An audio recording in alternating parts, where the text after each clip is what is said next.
Hi Capricorn, and welcome to your horoscope for 2020. What I'm going to do in this video is I'm going to look at what the major themes are for you in 2020 and what you'll be working with, where you ought to pour your energy into and what to avoid because it's just not meant to be. So you don't go into 2020 completely blind. You've got an idea of what's supporting you and what to avoid. So on the 10th of January, we've got 6 eclipses this year. It's crazy. I know astrologers always say, oh, it's so intense, but this year is going to be intense. 6 eclipses, wow. A lunar eclipse, which is a full moon in Cancer, and that happens on the 10th of January. It showers you with Cancer energy. It's in your 7th house of relationships, so you're totally blessed with people wanting to take care of you, wanting to nurture you, wanting to be with you. So in terms of love, people are going to be very interested in you, Capricorn, at the beginning of next year. On the 12th of January, we have Saturn and Pluto conjuncting, and that happens only every 34 years. Saturn is structure and security. Pluto is the complete opposite. It's transformation, change, death and rebirth, the phoenix rising from the ashes. They're 22 degrees, which is the master number of the builder, in Capricorn, the sign of the worker, and they're in your first house of self. So you can fundamentally, or you are fundamentally going to shift your identity in the way possibly you look. You can totally change your physical appearance here in 2020, or the way your daily routine is, or the way your career works. Because you've got Jupiter, the midheaven, the Sun and Mercury also in that first house in Capricorn. And Jupiter stays in each sign of the zodiac for 1 year. Jupiter is in Capricorn in your sign in 2020. That only happens every 12 years. So this is your Jupiter return. This is going to be one of the luckiest years of your life. The main thing I get is that you become more open to relationships and you're less rigid. And that's what really helps you find love and romance. And I think that is so far the biggest blessing, because remember, eclipses are interrupted new moons or full moons. The effects last for 6 months. So people are going to be interested in you for the first 6 months of the year. Now there's some key dates that I want to point out which are really important. I've got the chart down here, that's why I'm looking down. First one is the 4th of April, the 30th of June, and then the 12th of November. And that's when Jupiter conjuncts Pluto. So instead of Saturn now conjuncting Pluto, now Jupiter conjuncts Pluto, and Jupiter is the lucky planet of growth and expansion, and Pluto is about change and transformation, and they work much better together. And they're in your first house of self in Capricorn. So you completely transform the way you are if you're not happy. If you're not happy in your body, in your daily routine, in your work, you simply change it. It just gets done. It's almost like you simply change it. You don't even notice yourself doing it. It's just like, how did I change jobs so quickly? It's almost like it was done for me.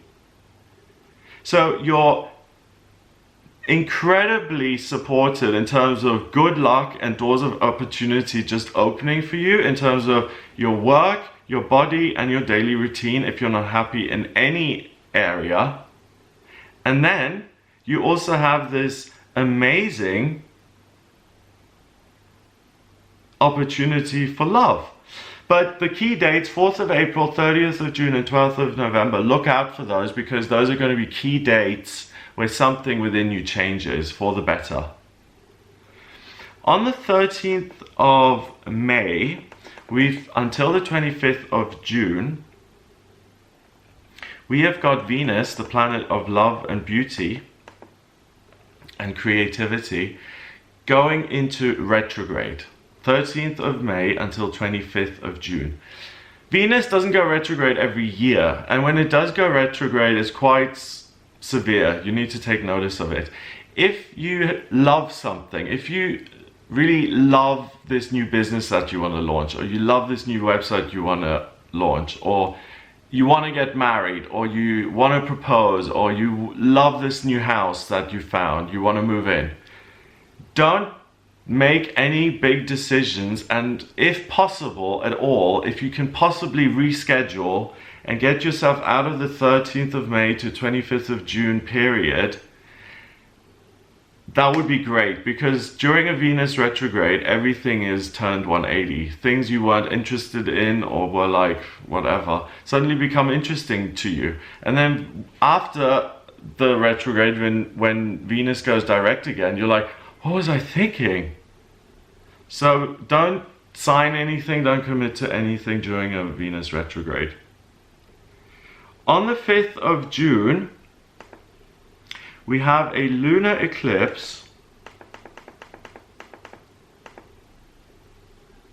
in Sagittarius in your 12th house of spirituality. So again, this is an eclipse, so it's interrupted. The moon is what gives you a sense of ease and comfort. Sagittarius galloping off into the higher realms. So from June until the end of the year, you're going to find it really easy to connect spiritually.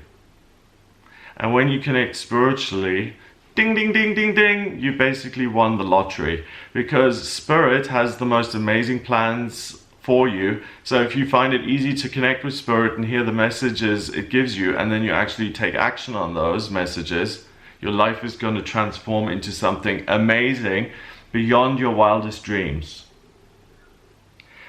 On the 21st of June, we have another eclipse.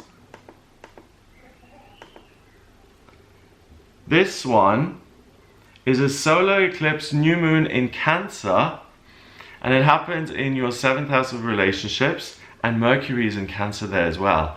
So for the first 6 months, people were really interested in you. Now they're interested in you, but they also love the way you communicate and speak. So people really, really respond well to you this year. So that's why it's such a great opportunity to make changes in your life, because people are cheering you on. And when people are so positive towards you, then it gives you energy. It's like, yeah, I can actually do this. Hooray. So it's really, you're really supported by other people this year, and you really feel yourself. It's your Jupiter return year. It's one of the luckiest years of your life. It happens at 12, 24, 36, 48, 60, 72, 84, so about 7 times in life. Don't waste it. On the 5th of July, we have another eclipse. We have a lunar eclipse, which is a full moon in Capricorn, in your sign, and that happens in your 1st house. So you're showered with your own energy. You feel completely strong, capable, at ease within yourself. You feel like this is your time to shine. You feel encouraged. You feel like the world is your oyster and you can achieve anything you want. Go with that feeling. It's true. You can achieve anything you want. That energy, so Capricorn, you're one of the most productive signs of 2020, because you will dream and you will do. That energy lasts for the rest of the year until the 30th of November, when we have another eclipse. Remember, this year is a little full on because we do have 6 eclipses, and this takes us into 2021. So the 30th of November, we've got a lunar eclipse full moon in Gemini, and that's in your 6th house. So you're now going to focus at the end of Gemini in terms of communicating with your work and seeing how you're doing that, and getting in touch with Spirit and seeing how that tells you what to do about it. That lasts until April 2021.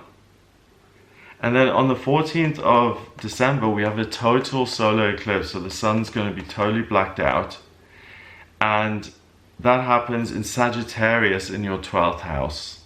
So it showers you with Sagittarius. It gives you the ability to connect even more easily with the higher realms. Mercury's there and so is your midheaven. So the 14th of December, this eclipse is going to give you internal ideas, inspirations of what you can do to do work that you're passionate about, that reflects you as a person, and that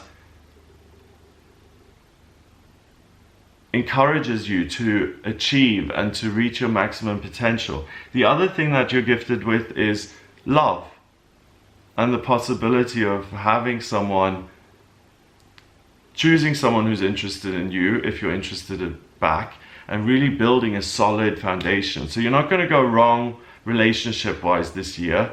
And in terms of yourself, the decisions and the guidance you get, you can really trust that, because it's your year to really feel yourself and listen to yourself and make things happen. Now, on the 21st of December, something really important happens. It's called the Great Conjunction, and it's when Jupiter and Saturn meet. When these guys meet, they meet every 20 years. Something drastic happens, okay? It tests the structures of our humanity. In 2001, we had 9/11. That changed the way we fly forever.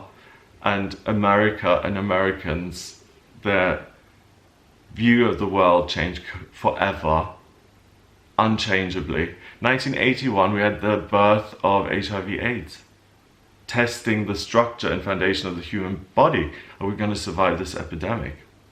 In 2021, another fundamental shift in society is going to occur. I've meditated on this. I've got so many things. I got AI first, then I had climate change, then I had people waking up and becoming more enlightened. I haven't got the exact answer in terms of how things are going to change in 2021.